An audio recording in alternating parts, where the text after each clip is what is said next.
Malam itu, langit Jakarta terasa lebih gelap dari biasanya. Awan tebal menutupi bulan, meninggalkan hanya cahaya redup dari lampu-lampu jalan yang sebagian sudah mati. Jalanan sepi, hanya sesekali terdengar deru mesin mobil atau motor yang melintas. Di tengah kesunyian itu, sebuah pos pemeriksaan dadakan terlihat di punggung jalan. Beberapa oknum polisi berseragam lengkap berdiri di sana dengan wajah-wajah yang serius. Mereka menghentikan setiap kendaraan yang melintas, memeriksa surat-surat, dan terkadang mengajak pengendara untuk berbicara lebih lanjut. Namun, ada yang tidak biasa malam itu. Pos pemeriksaan itu tidak resmi.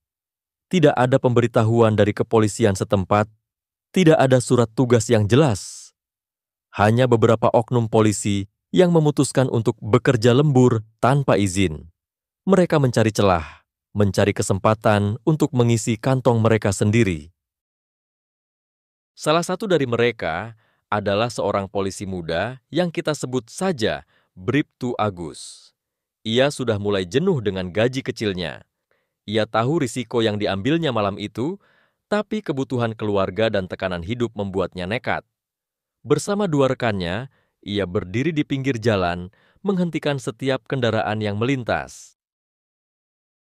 Hingga akhirnya, sebuah mobil hitam dengan kaca film gelap melintas perlahan. Bribtu Agus mengangkat tangannya, memberi isyarat untuk berhenti. Mobil itu pun berhenti tepat di depannya. Dari dalam, terlihat seorang pria berbadan tegap dengan seragam loreng tentara. Namun, yang membuat Bribtu Agus curiga adalah pria itu tidak menunjukkan identitasnya. Tidak ada tanda pengenal, tidak ada pangkat yang terlihat. Hanya seragam loreng yang membuatnya terlihat seperti tentara. "Selamat malam, Pak. Bisa tunjukkan SIM dan STNK?" Tanya Bribtu Agus dengan suara datar, mencoba menyembunyikan ketegangannya. Pria itu menatap Bribtu Agus dengan tatapan dingin. "Saya sedang dalam tugas. Tidak perlu banyak tanya," jawabnya singkat. Bribtu Agus merasa tersinggung. Biasanya, orang-orang akan langsung menuruti perintahnya, apalagi jika mereka melanggar. Tapi pria ini berbeda. Ada aura yang membuatnya tidak nyaman. "Maaf, Pak, ini prosedur. Kami harus memeriksa surat-surat Anda," kata Bribtu Agus lagi, mencoba tetap tenang. Pria itu menghela napas, lalu membuka jendela sedikit lebih lebar. "Saya tidak punya waktu untuk ini. Biarkan saya lewat." Bribtu Agus merasa terpojok. Ia tahu posisinya tidak kuat, tapi di sisi lain, ia juga tidak ingin kehilangan kesempatan untuk mendapatkan uang damai yang bisa menambah penghasilannya malam itu. "Baiklah, Pak.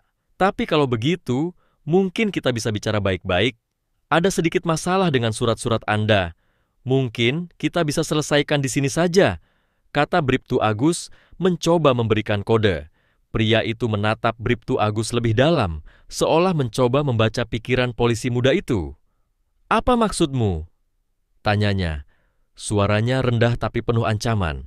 Bribtu Agus merasa jantungnya berdegup kencang. Ia tahu ia sedang bermain dengan api, tapi ia juga tidak bisa mundur sekarang. "Maksud saya, mungkin kita bisa selesaikan ini dengan cara yang lebih praktis. Tidak perlu ribut-ribut." Pria itu terdiam sejenak, lalu tiba-tiba tersenyum. Senyum yang membuat bulu kuduk Bribtu Agus berdiri. "Kau pikir kau bisa mengancamku?" tanyanya. Suaranya semakin rendah. Bribtu Agus menggeleng, tidak bisa berkata-kata. Ia merasa seperti terjebak dalam situasi yang semakin tidak terkendali. "Aku adalah Letnan Kolonel Ahmad dari Satuan Khusus, dan kau, oknum polisi kecil, sedang bermain dengan api," kata pria itu, suaranya penuh ancaman. Bribtu Agus merasa darahnya dingin. "Letkol Ahmad? Satuan Khusus?" Ini lebih buruk dari yang ia bayangkan. Ia tidak menyangka akan bertemu dengan seorang tentara berpangkat tinggi, apalagi dari satuan khusus. Ia tahu, jika pria ini melaporkannya, karirnya bisa hancur dalam sekejap. "Maaf Pak, saya tidak tahu. Saya hanya menjalankan tugas," kata Bribtu Agus mencoba mencari alasan. "Tugas? Tugas apa? Menipu orang dan meminta uang damai?" tanya Letkol Ahmad, suaranya semakin keras. Bribtu Agus merasa terpojok. Ia tidak tahu harus berkata apa. Ia melihat kedua rekannya yang juga terlihat ketakutan. Mereka semua tahu mereka sedang dalam masalah besar. "Baiklah Pak, maafkan kami. Kami tidak bermaksud apa-apa," kata Bribtu Agus mencoba menenangkan situasi. Letkol Ahmad menatap mereka sekilas lalu menghela napas. "Kalian beruntung malam ini. Aku sedang dalam tugas penting, jadi aku tidak punya waktu untuk berurusan dengan kalian. Tapi ingat, jika aku melihat kalian lagi melakukan hal seperti ini, kalian akan menyesal." Dengan itu, Letkol Ahmad kembali masuk ke mobilnya dan melaju pergi, meninggalkan Bribtu Agus dan dua rekannya dalam keheningan.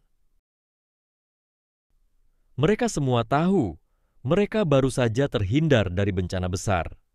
Bribtu Agus merasa lemas.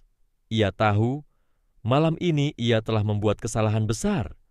Dan ia juga tahu, ia tidak akan pernah bisa melupakan tatapan dingin Letkol Ahmad yang membuatnya merasa seperti orang kecil yang tidak berdaya. Malam itu, Bribtu Agus pulang dengan perasaan campur aduk. Ia merasa lega karena terhindar dari masalah besar.